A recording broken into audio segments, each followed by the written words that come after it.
Friends, pray with me our Sunday prayer. Lord Jesus Christ, Son of God, may your will be done through me. You may be seated, and as you take your seats, the story of a Jewish man who went to see his rabbi. And he said to his rabbi, I don't really practice the faith much, and I married a woman who's a Catholic. And what we've just done is have a child. And we want to bring up that child to be spiritual, not religious. And so I wonder if you could go into your study, and if you could distill the main themes, the main ideas behind Judaism and Christianity, come back to me so that we can raise our child to be spiritual and not religious. The rabbi said, sure, I'd be happy to do that. He went to his study. A week later, he called the man up. He says, come to my office. He came to his office, and he said, I boiled this down to 3 words. Gratitude, obligation, and joy. Gratitude, obligation, and joy. I think the rabbi did that on purpose because you put the acronym together in your mind. G-O-D, the essence of who we are as humans, the values that we share, the aspirations that might be embodied in those 3 words. Gratitude, obligation, and prayer. Many of us came to see God this morning. Some of us came to church this morning, we're rather beat up because we've watched the news and we've been watching maybe too much news. We've got burdens on our back that have to do with obligations with our families, worries about where we live, how much money we have, how our bodies are reacting. Maybe where we are this morning, as we're reaching out for God, is in that place where we can barely look up, looking for God. Maybe you came to church this morning and you feel like maybe you just need to be a jump-starter with God. Haven't been as close as you wanted to be. Maybe you're not necessarily looking for God, but you're reaching for God. Maybe you've come to church this morning and you're walking with God side by side. And you need to marinate with God. Well, as we like to say in our welcome, no matter where you are in your spiritual journey, God is here to see you through. This, my friends, is a sermon about God. Gratitude, obligation, delight. You know, in the morning, our cat gets up, what is it, honey? Anywhere between 3 and 5 o'clock. He goes in tears all around the place. We draw straws to see who's going to feed the cat, okay? This morning it was you, thank you very much. I do it half the time, and when I feed the cat, I bring him his cat food, I bring him his water, and he has never left me a tip. Never said thank you. That's just what the cat does. The Detroit Lions, I mean, we can almost all cheer about that. They're doing better than have in my lifetime, many of yours. And my cat, now remember, the Lions are distant relatives of my cat. He never said thank you. Never any gratitude whatsoever. When he sleeps in that big window and he wakes up and he sees that sunrise, beautiful sunrise over the trees, he's never said thank you. Any kind of gratitude. Because gratitude isn't for cats and dogs, it's for you and me. Gratitude is one of the core parts of who you are. Someone gives you something to say thank you. We are filled with gratitude. Gratitude drives our generosity.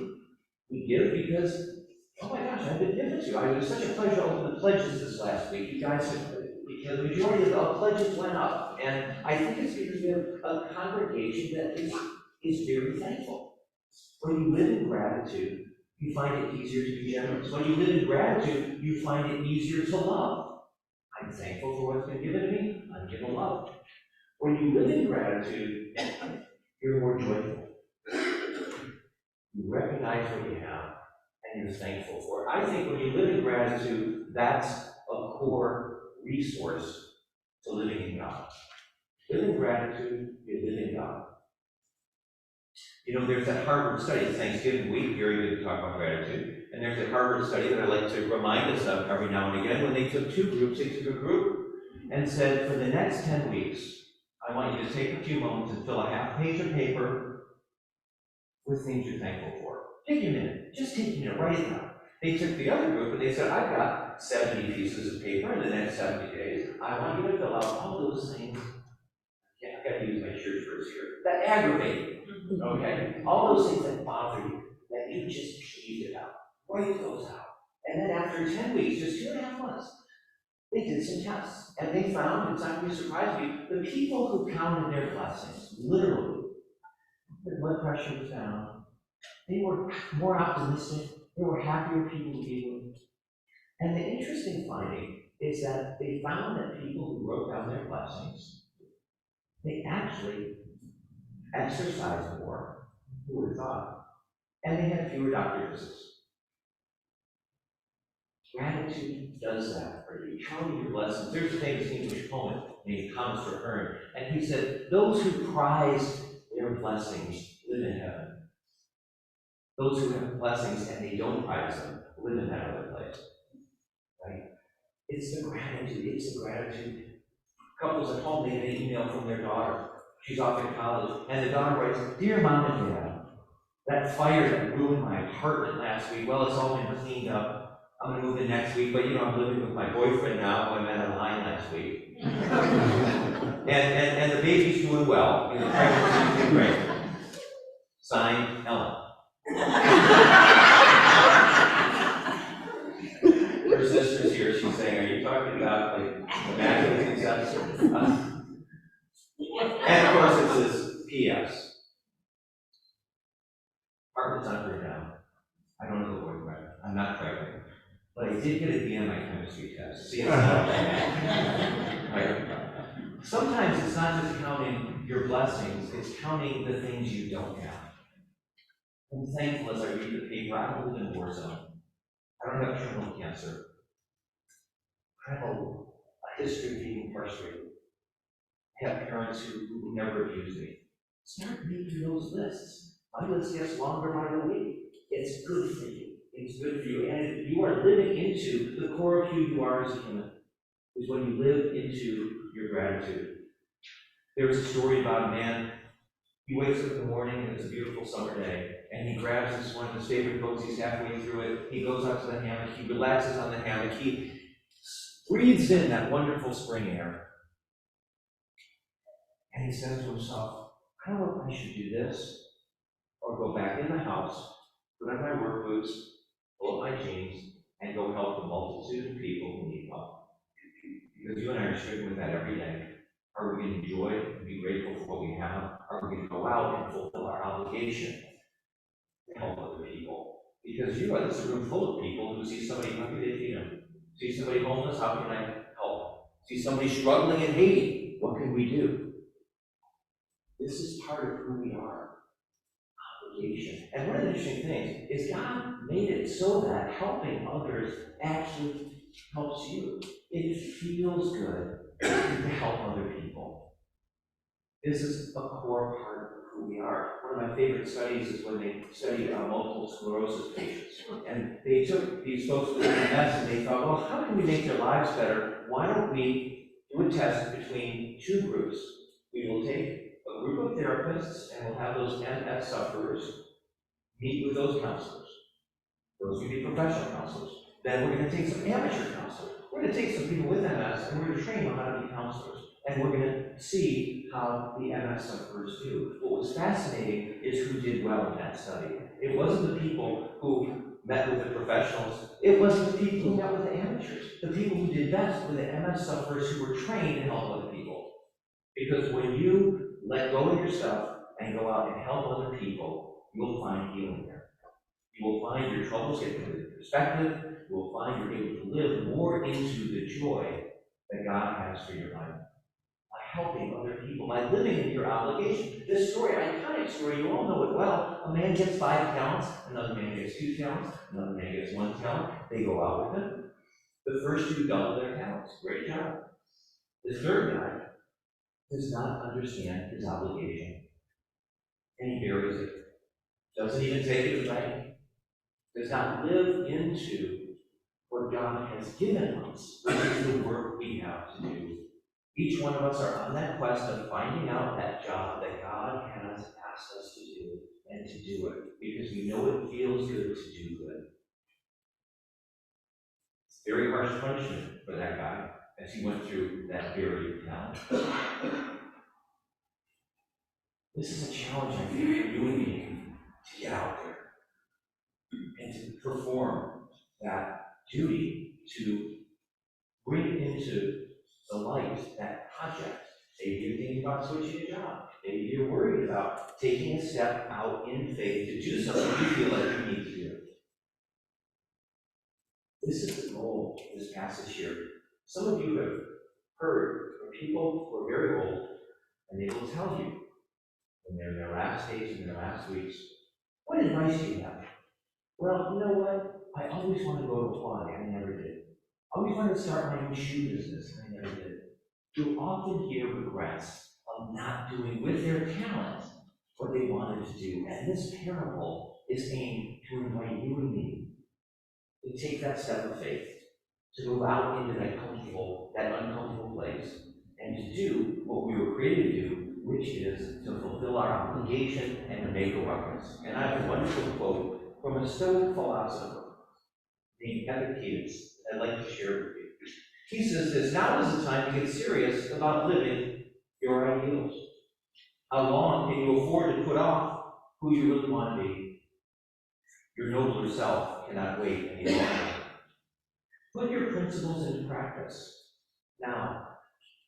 Stop the excuses. Stop the procrastination. This is your life, and you're not at your life anymore. The sooner you set yourself to your spiritual program, the happier you'll be. The longer you wait, you'll be vulnerable to the mediocrity that you might stand for, and you'll be filled with regret and with shame because you didn't live in your gut self. From this instant on, vow to stop disappointing yourself. Separate yourself from the mob. Decide to be extraordinary and do what you need to do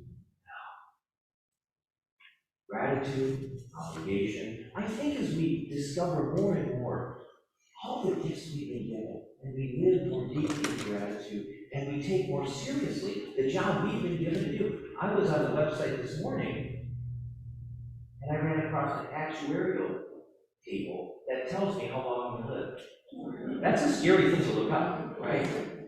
But it will be like a glass of cold water that you throw on your face. We only have so much time, friends, and our talents don't last forever. To go out and do that, right? Because I think when we do that, we then discover the joy that God has built deep inside of us when we're more deeply connected with our gratitude and with our obligations. In the 1950s, in Thailand, there was a 3-ton Buddha covered with mud. It's mud Buddha, clay Buddha. It had to be moved, and so the road workers went to the monastery and said, we got to move this thing. We're a larger road. And so the monks said, sure, come on over, brought their crane over, started lifting up that 3-ton clay Buddha, moved it out into near the roadway outside, and it started to crack. And the monks said, stop. So the crane set the statue down. It started to rain.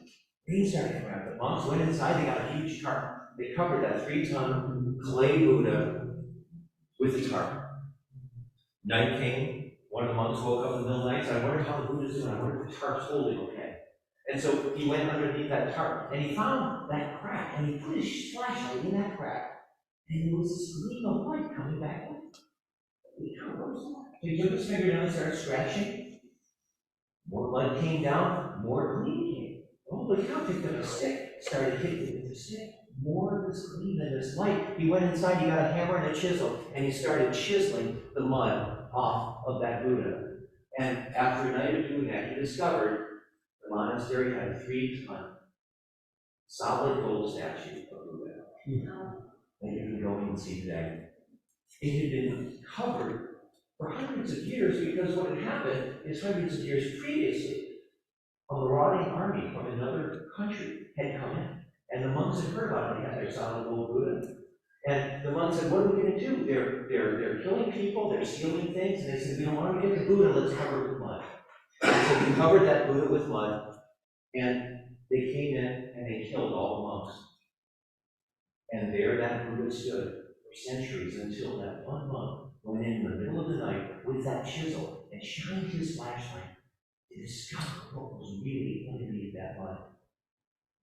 As you and I discover or rediscover the gifts of gratitude and obligation, we start to shine with joy, understanding that that's who we really are, that people created by God to bask in the wonder of what we've been given, and to be truly fulfilled as we do what we've been told we can do. So friends, as you go through this week, embrace gratitude as we sit at our Thanksgiving tables, as we count our blessings, thankful for the people and the things around us. Live into your obligation. You've got some time off this week to be able to cultivate more clearly what God's role is in our life. And go ahead. And as you embrace those two things, do so naturally and shine. Amen. Amen. You may stand. Steve, you may put on your screen here.